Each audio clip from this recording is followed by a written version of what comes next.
What the fuck is that? It's a battery. What, for your dildo? I just smell weed. No, it's the Desperado.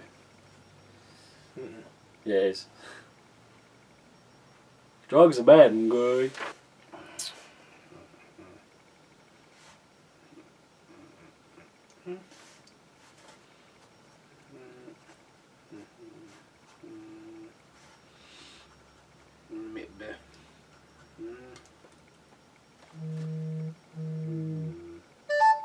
Yeah, it's definitely your dildo. Oh.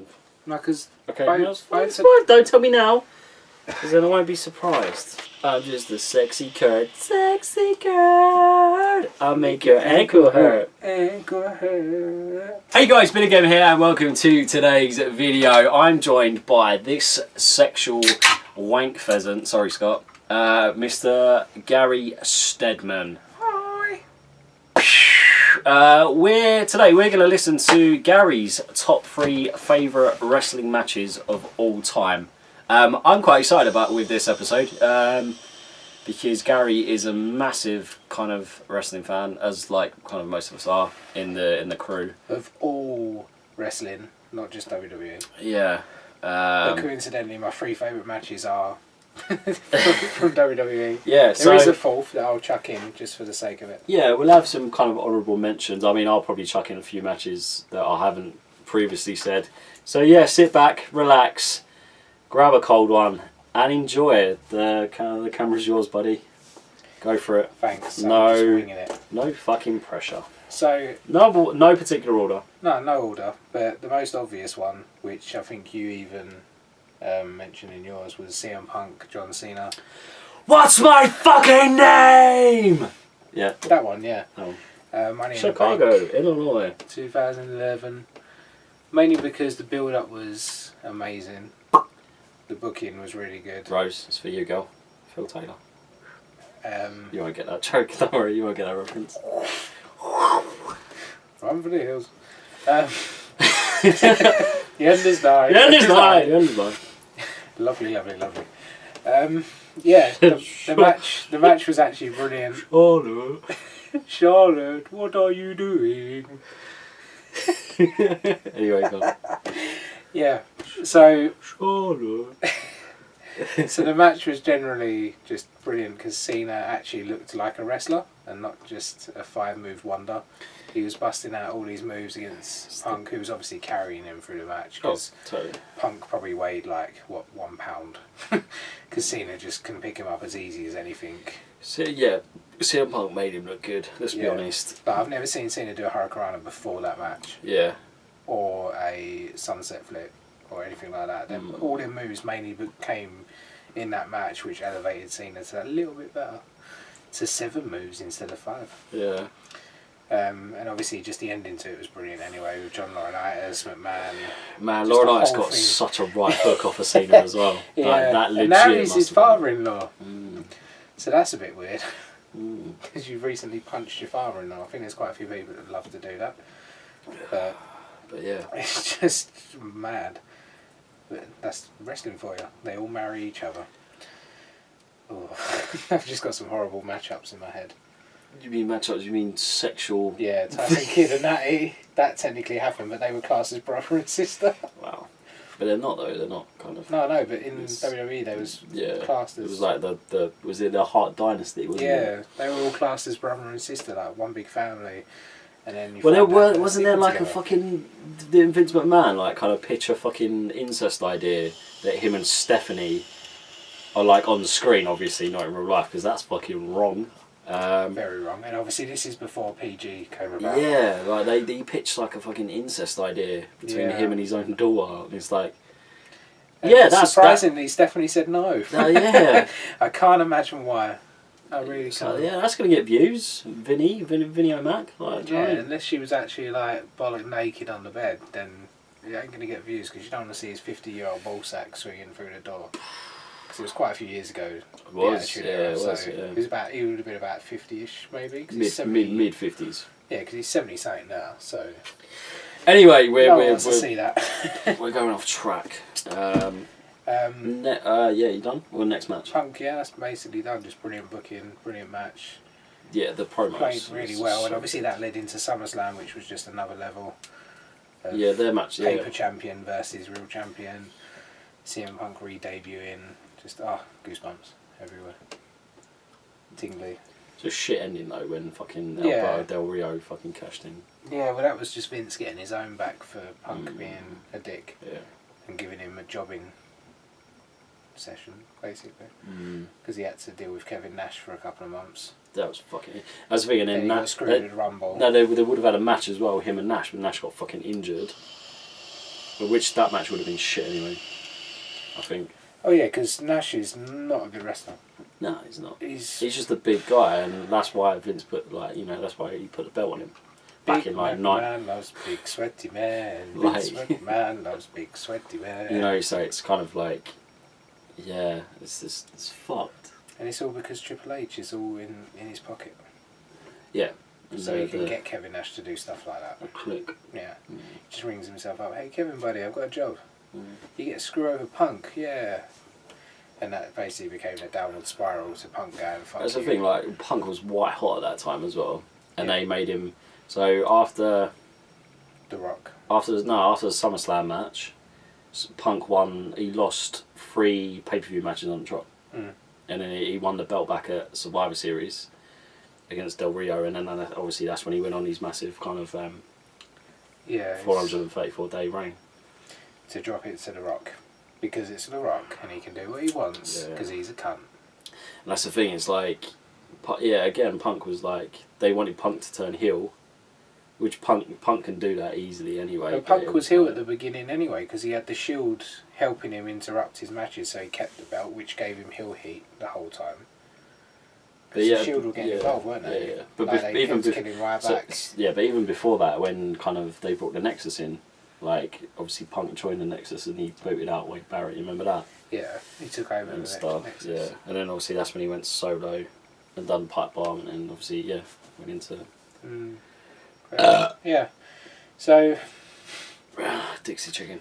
It just means Punk needs to come back. Yeah, New Japan, Punk.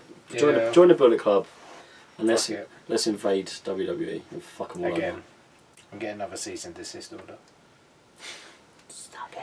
So the next match is a kind of a 2-in-1. It's basically the feud of Undertaker and HBK. Mainly because that WrestleMania 25, I've never jumped off my seat so many fucking times. Didn't you watch that around Lovell's? Yep. Lovell, Daniel Lovell. He wanted Undertaker to win, obviously. I wanted... It's a dildo going off. Yeah, no, I've turned it off. So for Barry. So... Undertaker was obviously destined to win anyway. No one really had it in their mind that Shawn was actually going to win. But the amount of near falls and spots they were getting in WrestleMania 25, especially 25, because obviously in 26 Undertaker stopped jumping out of the ring because where he almost broke his neck in 25. That spot at 25, oh my god. The cameraman got fired for that. Yeah, that was he didn't catch him. That was Jimmy Snuka's son, I think. Yeah, it's an NXT rookie because he was obviously training to follow his dad, but he got fired because he couldn't even catch the Undertaker. That's the thing. It was Undertaker didn't even botch it. Everyone was like, "Oh yeah, Undertaker clipped his foot on the rope," but he didn't. He cleared the rope completely. It's just he didn't react quick enough to Shawn pulling him. Yeah, and that was the problem. But the actual spots in that match, like the triple reverse of the tombstone, the jumping off the rope into the tombstone. Oh yeah, that was the finish, man. Yeah, like when Shawn just kept getting up after every single one, kicking out, like becoming Cena basically for that match, kicking out at 2 every time, every tombstone. Next one was when he's like there and you think he's like down and out and he just hits the sweet chin out of nowhere. Yeah, and it's just that was one of the things that got me in love with Shawn, like the fact he could just hit a sweet chin out of nowhere. I know like there's the whole RKO out of nowhere and all that, but that's just grabbing someone around the neck and pulling them down. But sweet chin is propping your leg up as high as their chin out of nowhere before they get to you. Like Shelton Benjamin off the rope, that springboard, it almost killed him by connecting to his chin. That sweet chin music against Shelton Benjamin, that was on like Raw, wasn't it? That was just a Raw, yeah. Like literally no importance, it was just a match. That was quality.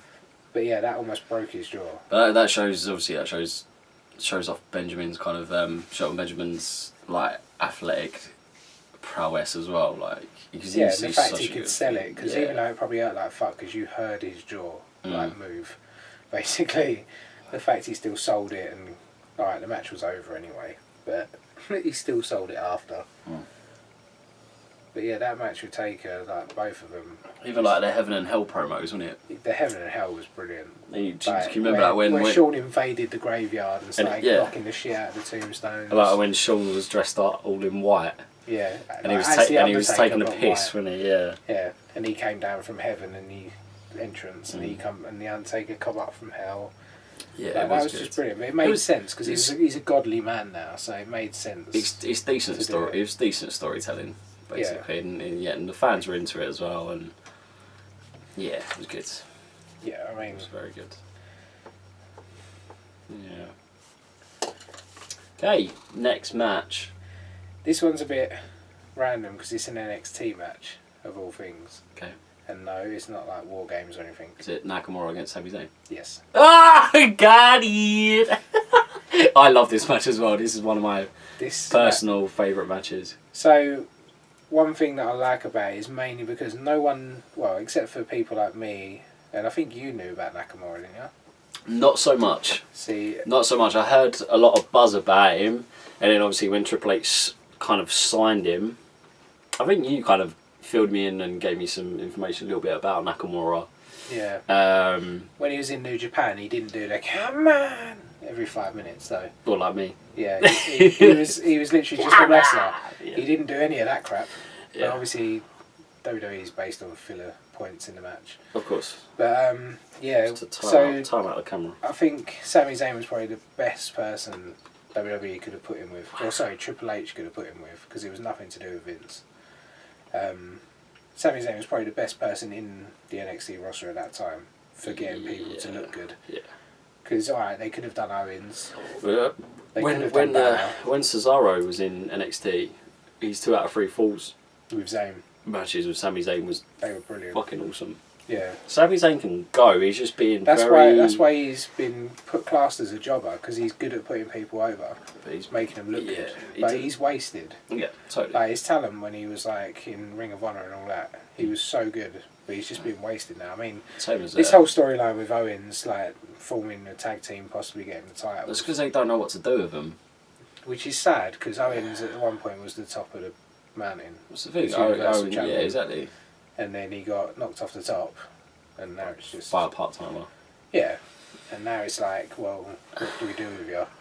We're just going to let you suffer mid card for a little while and job out McMahon at Survivor Series. Spoiler if you haven't seen it yet. Whatevs. But yeah, that match was just brilliant. Like the crowd was so into it. They were pumped, mate. Like Fight Forever chants, which you rarely get in matches. yeah. Those Like, they could have put him against like that sequence with the forearms, just bang, bang, bang, like that spot. Oh my god, yeah. it was fucking amazing. Like, they could have put him against anyone. Like Kevin Owens might have had a reasonably good match. Owens is athletic, but not good enough to put Nakamura over. Balor would have been good, but I've already seen it with Devitt and Nakamura, so I would have already seen it.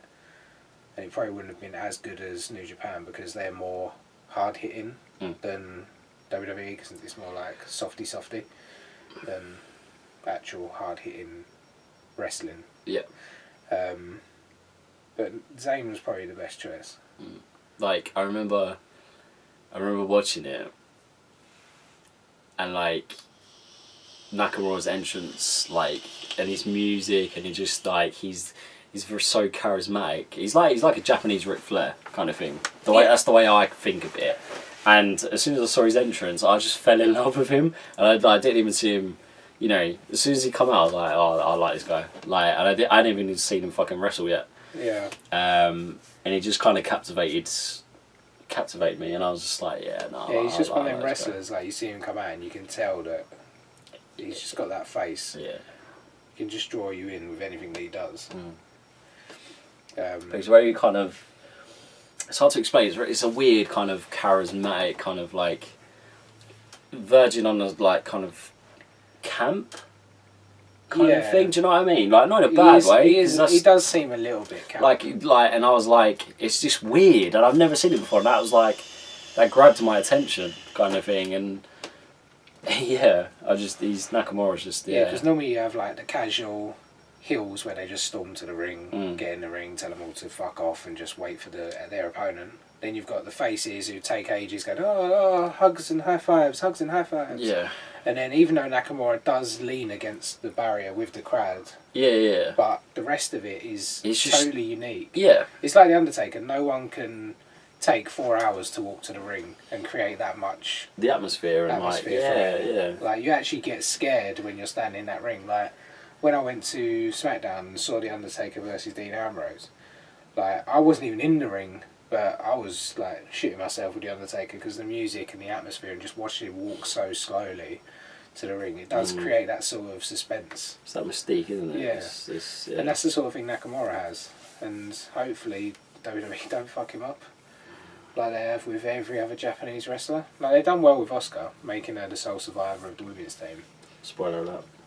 My bad. For Survivor Series. Watch our video. Yeah. But yeah, he's Yeah, I know what you mean. Yeah. He's gonna do well as long as they don't fuck him up. So Vince, stay away. You don't like Japanese people, we know that. Just leave them alone. Leave them alone. For God's sake. Okay. Cool. Any mentions? honourable? I can't even fucking speak. Any honourable? Wow. Any honourable mentions, Paul? I've only had half a beer. Fucking hell. Any, Gary, honourable mentions? Got it. Free text. Yeah, man. Well, one is obviously another one with Taker and Punk.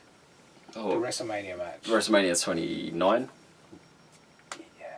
29. Well done. I know, right? Well done. See? Yep. The year before Brock defeated the Streak. Yep. Cunt. But yeah, that match was actually pretty good as well. Like the whole build up. I know it is sad, Paul Bearer dying and all that, and obviously he is missed, especially in regards to Taker and Kane, because obviously Kane coming back now would have been good with him as well. Yep. And stuff like that. But he was a great manager. Yeah, the fact that WWE used him that well and Punk used it so well, like the whole urn and doing his voice.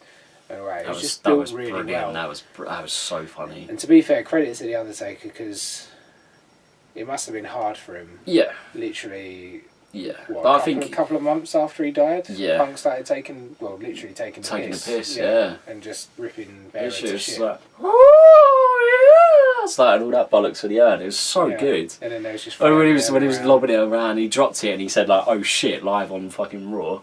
Yeah. And then he threw the ashes at Undertaker's face. Yeah, and then he kind of like smeared himself. With it. And yeah, like that was probably the first time they ever broke the PG era, because that's a bit morbid. Oh, totally. Compared to what they were doing in regards to PG, because the last PG thing about death and stuff was Michael Cole taking the mick out of Jerry Lawler's mum dying at WrestleMania, which was probably the worst match. Yeah. So that is not getting an honourable mention at all.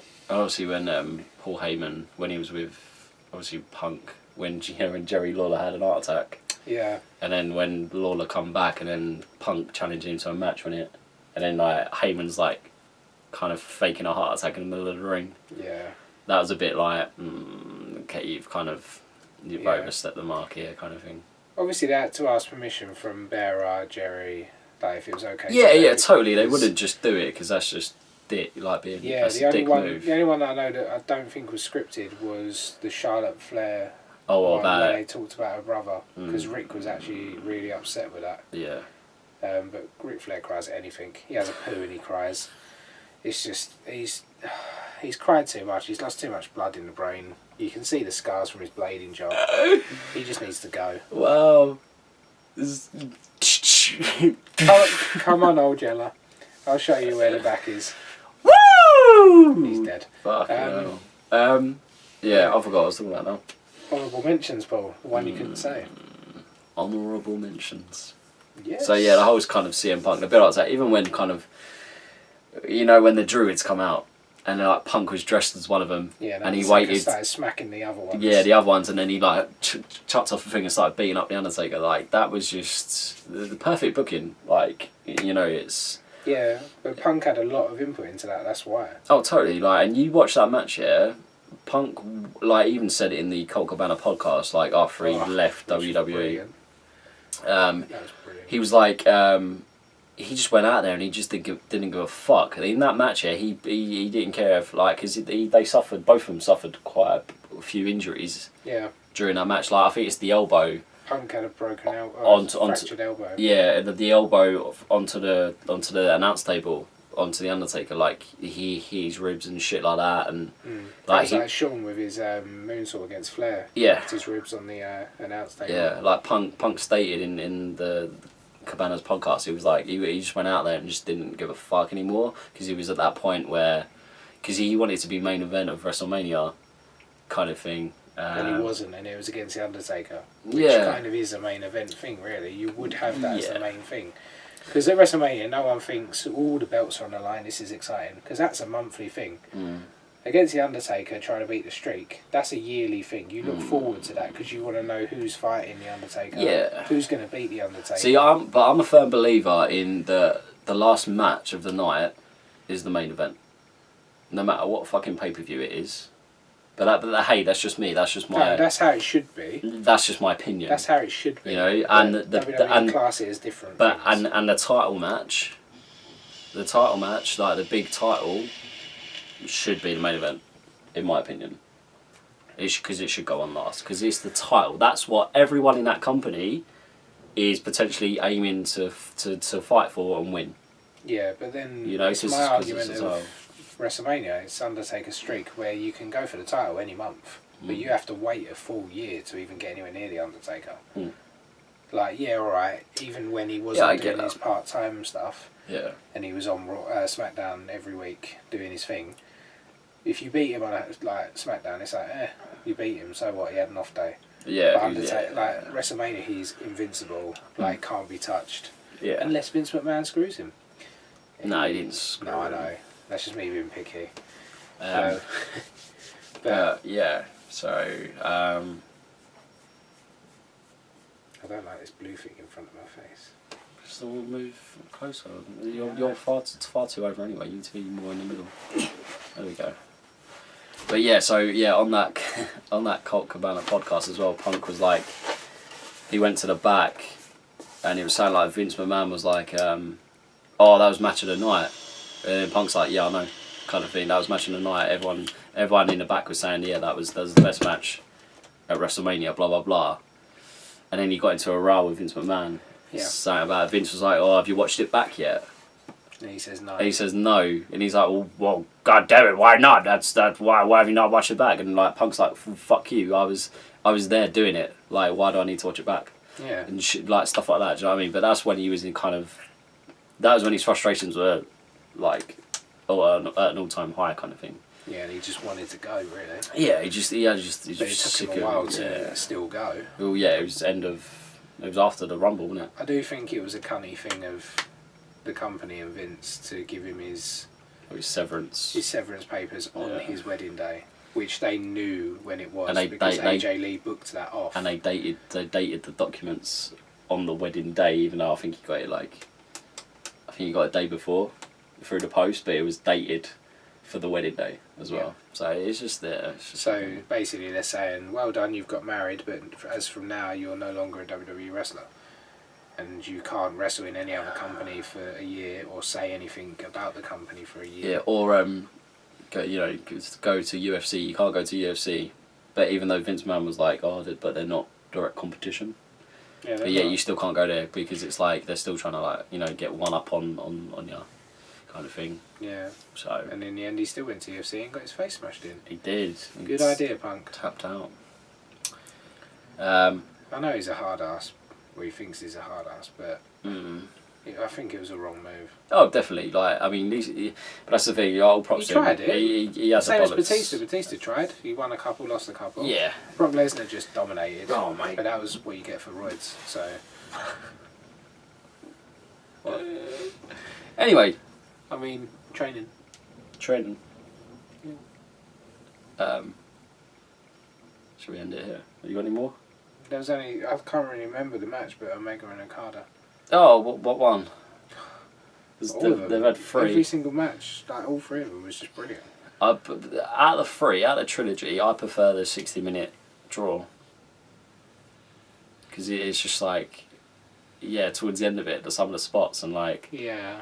it's like the storytelling of it. It's like the Bret Hart, Shawn Michaels yeah, type thing where they had the Iron Man match. Mm. It's kind of the same, I guess. yeah. That That's match was that's my favourite is the second one, the 60-minute draw, because it's like fuck. See, I've got all 3 of them saved, and I just watch them in a row because you can just carry on. Like obviously they're a bit more refreshed when they start each match, but if you watch it, it looks like they just carry on from where they left off. That's great storytelling. Yeah. Omega is just easily the best wrestler in the world right now. Yeah, he's the hottest ticket. Easily, like he's the I big. know they say Cody Rhodes was the hottest free agent because he was free agent, but I think Kenny Omega was the most. He's the biggest draw. Yeah, Definitely. biggest draw. If you got. Have Omega versus Cody. That's the thing. Let's talk about Omega against Chris Jericho. Wrestle Kingdom 12. Why? January the 4th. What do you mean? Why? Why is WWE letting him go? What, Jericho? Because he's under contract. Because they're idiots. He's under contract. Or I got a kind of Vince is buying New Japan. yeah. So it'd be like, right, okay, they wrestle at Wrestle Kingdom. Then We get Omega at Mania. yeah, against Jericho. Well, not even Jericho, just against anyone. No, I think they'd have Kenny like Omega versus Finn Balor. Or AJ Styles. Wow. I mean, I guess they can do a trilogy, but they'd have to decide where to do the third one. They can have Wrestle Kingdom. They could do a third one Mania. on like Ring of Honor. One of the big Ring of Honor. I don't think they'll let them go to Ring of Honor. Not both. New Japan's kind of with Ring of Honor anyway. So. Yeah, I know, but I don't think Vince will let them go. I know they let the Hardys go to. It was either IPW. No, it wasn't IPW. They went to a wrestling brand, but I can't remember what it was because they had the Raw belts, and it wasn't long after Mania finished, like a week or 2 after, and they appeared. Okay. And they basically thanked the crowd. It's on YouTube. I saw it like a month after Mania, and they basically thanked the crowd for their support while they've been in the Indies. And why would Vince let them go, let alone with the belts? So it just seems weird. But then again, they're letting Pete Dunne go all around the world, wrestling with the United Kingdom title, putting it online all the time. Yeah. Obviously defending it because it's a WWE property, but he's still letting them go around doing it. Well, you sort your dildo out. Sorry. Well, that's another match, right? Sorry, going back to Pete Dunne against Tyler Bate. Oh, yeah, alright, that's another What mention. a match. Yeah. Like, what a match that was. That's an honourable mention, easily, right now. Even the tag match with Wolfgang and Trent Seven. Like, that tag match, you can just tell that all 4 of them have known each other for years.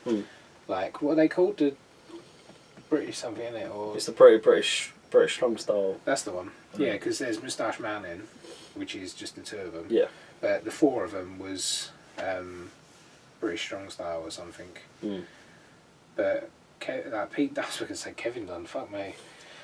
His big, Fuck him wrestling in there. his big teeth. Yeah, like Pete Dunne, he's going to go a long way in WWE, I think. Yeah. Like, with the support he's got, mainly from doing all the indie stuff. And I like the fact that WWE's becoming more knowledgeable. Like, the universe back in the day just knew about WWE. You had, like, during the whole Monday Night Wars, they had the WWF fans, and the Nitro fans, and they didn't want to watch the other one. Because they were loyal kind of thing. Yeah, now it's starting to break down because WWE are acknowledging other people except TNA for obvious reasons. But they're acknowledging stuff like New Japan and stuff like that. Like on Survivor Series, where it's like Nakamura and AJ Styles have never fought each other before. Not Nakamura, hang on, I'm lost. Chatting shit, gal. No, who's Chatting shit, mate. Finn Balor and Nakamura. They said they'd never faced each other before. NXT, New Japan. So they try to ignore that. Yeah, which I think is... It's like you're... It's how they think we're stupid. Yeah. There's no other wrestling business anywhere. Basically, because of obviously, you know, the power of the internet and social media and all that shit and the network, and it's they should like... just accept it. Yeah, it's like, oh yeah, they have fought before, blah, blah, blah, blah, blah. Yeah, like, alright, I can understand not acknowledging TNA, because they've had history in the past of people screwing them over and all stuff like that. But every other one they should acknowledge, like New Japan, Ring of Honor, even the smaller ones like IPW, PWG. Yeah, all of them. Like they should acknowledge all of them, because the way WWE try to make it out sometimes is these people have just come in off the street, trained as a wrestler, and started in WWE. Yeah, when that's not the case. Kairi Sane, she won the Mae Young Classic. Yeah. Yeah. And they haven't acknowledged any of her past, because she used to be in TNA, I believe, and she done the Indies for years, and that's why she's so popular when she done the Mae Young Classic. It's like Daniel Bryan, like American Dragon. Exactly, like Bryan Danielson, like yeah, Tyler Black, Seth Rollins. Yeah, like Joe Moxley, Dean Ambrose. It's like they try and ignore all of their past things, but that's what made them who they are, and why WWE was so desperate to get them. To get them in the first place, because of they honed their craft and their skills elsewhere, and it's like, oh no, WWE made them stars, blah blah blah. When actually, well no, the reason you signed them in the first place. Half of the time, WWE ruin them because they take away their personalities and create corporate robots. That do like 6 moves a match. Exactly. Like Roman Reigns, like I hate him to death, but really. Yeah, but you wouldn't have guessed. But he's The Rock's cousin. Yeah, and I don't like The Rock. Fuck you, Lynchy. Love you, Lynchy. But the Roman was actually good in NXT. Like when he was in his pants and when he was in FCW before it come to NXT, he was actually a good wrestler. Like he was athletic. He still is athletic, I guess. But he was a lot more interesting than now, because now he's just a ooh-ah spear punch person. Oh, I'm the big dog. Yeah. Oh, I'm the big dog. Because it's his yard now, which Vince McMahon didn't actually approve. Did he not? Nope. Which is why Roman was given bad bookings for a few months, because he upset Vince by saying it's my yard. Wow. But now they've come to terms with it because they've made t-shirts. But yeah, it's merch. It's on PW Insider. It's all about that money. Yeah, it's on PW Insider. Apparently Vince was really pissed at it. Like they was doing like top 10 things that Vince didn't allow, which was like the pipe bomb, stuff like that. Some of it wasn't allowed, but they done it anyway. One of them was him saying it was his yard, and that really pissed Vince off. But yeah, like sometimes WWE just ruin people. Like Hideo Itami, like Kenta. Oh, that one bugs me because he was the original creator of the GTS. And he was shit hot in Japan, and then he comes to WWE. He got this new Hideo Itami like gimmick, which I thought was fine. It was just a name for a new wrestler. That's it. But they just ruined him. Well, the training they was giving him made him get the injuries he was given, because they weren't even ring-based injuries. They were from extensive training to try and impress everyone, which obviously is the pressure that WWE put on him. And then it made him injure himself. So no one was to blame. It wasn't like Tyson Kidd and Samoa Joe, where Joe literally broke his neck. Like it wasn't a botch job. It was literally he tried so hard to train to impress Triple H and the company that he ended up injuring himself, and that's what set him back so much. And now he's just shit. Yeah, but he's joined 205 Live, so maybe it's a new. Well, hopefully he'll beat fucking Enzo Amore. Yeah, so I'm hoping this is a new chapter for Kenta. That'll be Enzo's new challenger for the title. Yeah, so Enzo will be like, if I can beat everyone, I'm really going in the room. Bum, bum, bum, bum. And then he comes up. That's his theme. Watch more NXT. I know, I need to. I really do, I need to. This is why I'm doing the NXT. Because it's like my thing. It is your thing. So there you have it, guys. That's Gary's top 3 matches. I hope you enjoyed the video. Please like, share and subscribe. All that jazz. And we shall see you soon. And don't forget to check our Patreon page. Link at the bottom. There. Somewhere there. Bye. No. Did you like that video? Why am I talking like that? Please check out the rest of my previous videos. Anyway, here's all my social media jazz. Just here. So please check that out. Bye.